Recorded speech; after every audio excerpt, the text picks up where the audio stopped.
Welcome to Massive Beers. My name is Matt. We do the beer stuff here. We do beer stuff from these guys quite often.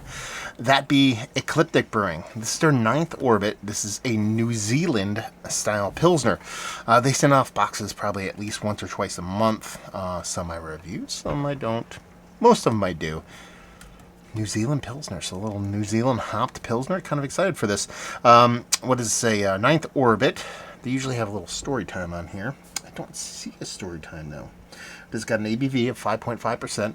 It says words are hard, everybody. New Zealand style Pilsner, hops Galaxy Simcoe Mutueka. So that's your New Zealand hop right there. Name-wise, it's just, what they do, the whole outer spacey themey thing. Asteroids floating around. It is Friday. I have to do an unboxing. Figured I'd do a couple of reviews. Let the unboxing pre-video title thing fill up. I don't know what the word for that is. So anyway, let's give this a pour, not the whole thing. Let's see what we got going on here. Yeah, dimples. Looks all the part of what you expect from a Pilsner. A bit cloudier, though, than what you expect from like a larger brewery. Typically, they crash drop these things out completely, or even filter or centrifuge it. But it has that kind of soft, hazy kind of look to it. Almost looks like a unfiltered Kolsch as opposed to just a Pilsner. You got a pinky finger of its white bee head and that soft little straw color. Looks inviting. It's a good nose. A lot of malt presence here. Not overly surprising for Ecliptic. They're leaning more old school than most breweries, but I thought with it being a New Zealand style Pilsner, it would be just a little bit more kind of bursting at the seams, a little bit more hops. And while hops are there and there's a soft tropical fruit to it, it really is this nice kind of slightly toasted crackery kind of malt. So something a little bit bolder than what you'd expect from a typical Pilsner, but it's still in that same kind of line. Again, it smells like a Kolsch to me. I don't know why. We're just going to dive in. Cheers. Yeah. Now we get to the root of the New Zealand part of the show here.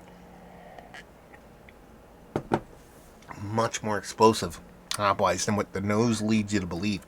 Actually, really aggressively hopped, especially for something this low in ABV. This nice, slightly resinous, slightly danky kind of hop bitterness.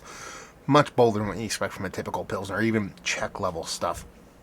On the other side of things, you have this nice, slightly undersweetened kind of tropical fruitiness, a little bit of onion vibes. That's your Mutueka kind of playing there. I actually really do enjoy the way this comes off. No way, shape, or form does this come off like a Pilsner for me. This is almost like an IPL or just some kind of like even like just super hoppy kind of pale ale for me. That's the way it kind of comes off more than the Pilsner because of how aggressive those hops are.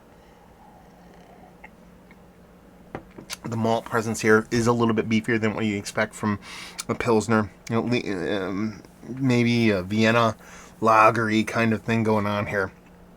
But if you kind of take the style of a New Zealand Pilsner, which is probably just following suit of, your Italian Pils, all that kind of stuff with just a hopping, it's a really, really tasty beer. Kind of strip that from it. Let's take that BGCP kind of whatever compartment you want to shove it into and just say, is it a tasty beer? Is it a tasty hop-forward beer? Absolutely, it is. Probably one of the more better, aggressively hopped, smaller beers that I've had in quite some time. I mean, 5.5, it's not the smallest beer in the history of mankind. A lot of the smaller ABV, what's the date on this? Just to give you guys some context. 10/14, so it's about 2 weeks old, give or take. On top here it is. Pour some space in your face.